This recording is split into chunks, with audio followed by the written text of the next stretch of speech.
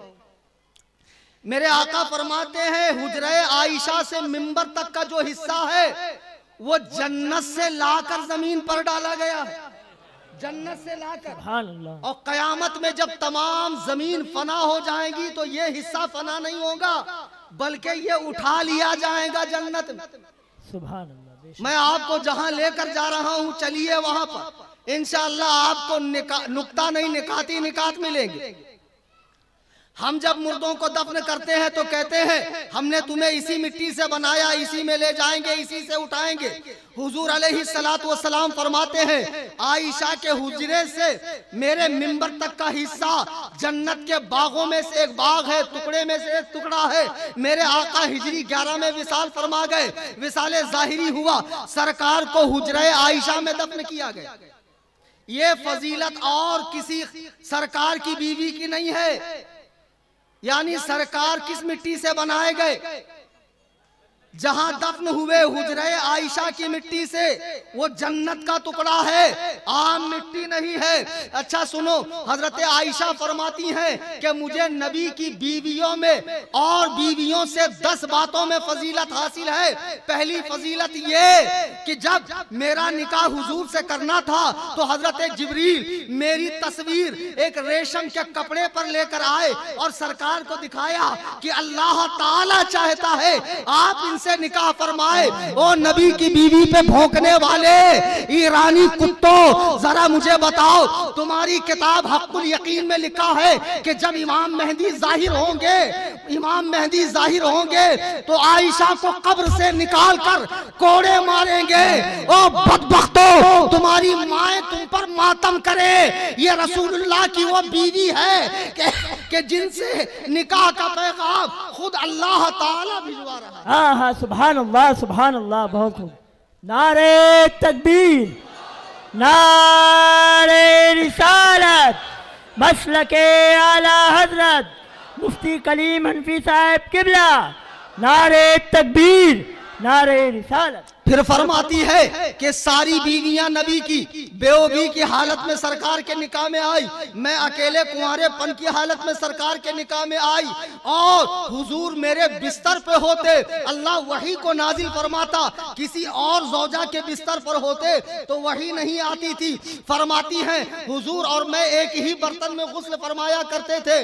فرماتی ہیں حضور علیہ السلام نے دنیا سے اس وقت رخصتی لی، اس وقت دنیا کو الوداع فرمایا جب آپ کا سر مبارک میرے کندھے اور چھاتی کے بیچ میں تھا، اور اس طرح انبیاء کا تاجدار اپنے رب کی بارگاہ میں ملاقات کے لیے جا رہا ہے۔ یہ عائشہ کی فضیلت ہے۔ اور فرماتی ہیں کہ میری برات کا اعلان، میری پاکی کا اعلان، میرے پاک و صاف ہونے کا اعلان سورہ نور کی 18 آیتوں میں اللہ تعالیٰ نے فرمایا۔ بے شک، سبحان اللہ سبحان اللہ۔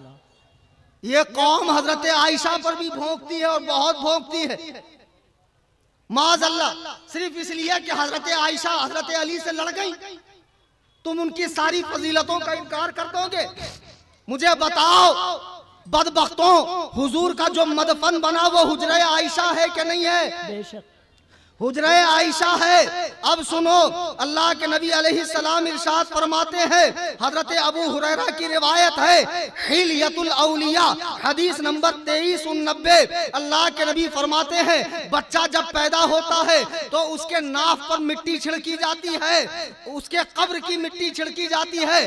ابو عاصم کہتے ہیں اے لوگوں، تم ابو بکر و عمر جیسی فضیلت نہیں پا سکتے، اس لیے کہ ابو بکر و عمر کی مٹی نبی کے مٹی سے ملی ہوئی ہے، یعنی وہ سرکار کی مٹی سے پیدا کیے گئے۔ بے شک، سبحان اللہ سبحان اللہ۔ اتنا ہی نہیں، بلکہ حدیث پاک جو امام اہل سنت رضی اللہ تعالیٰ عنہ نے بھی فتاوی افریقہ میں حضرت عبداللہ ابن عباس کی روایت نقل کی ہے، فرمایا کہ ابو بکر و عمر نبی کریم صلی اللہ علیہ وسلم کی مٹی سے بنائے گئے ہیں، مجھے بتاؤ نبی کے پہلو میں کون لیٹا ہے؟ ابو بکر و عمر لیٹے ہیں، تو وہ کس مٹی سے بنے؟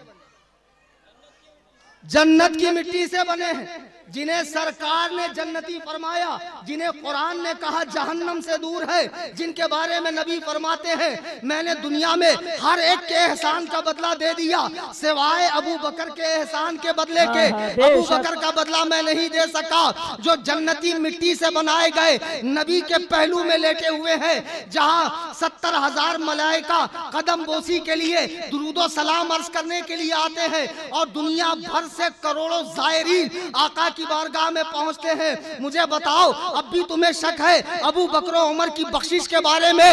او بدبختوں، ابو بکر و عمر تو رسول کریم علیہ السلام کی مٹی سے یعنی جنت سے بنائے گئے ہیں اور سرکار کے پہلو میں لیٹے ہوئے ہیں۔ ایک مرتبہ میرے آقا نے کہا ابو بکر ابھی جبریل آئے اور مجھے خبر دی کہ وہ فلانا محل جنت میں وہ آپ کے لیے، تو ابو بکر نے کہا یا رسول اللہ کاش میں اس محل کو دیکھ پاتا۔ میرے آقا فرماتے ہیں ابو بکر فکر نہ کرو، اس محل میں جنت میں میرے ساتھ تم رہو گے، میرے ساتھ تم رہو گے۔ ابو بکر کیا جنتی ہونا ایسا ہی قطعی اور یقینی ہے جیسا یقینی یہ کہ جنت ہے۔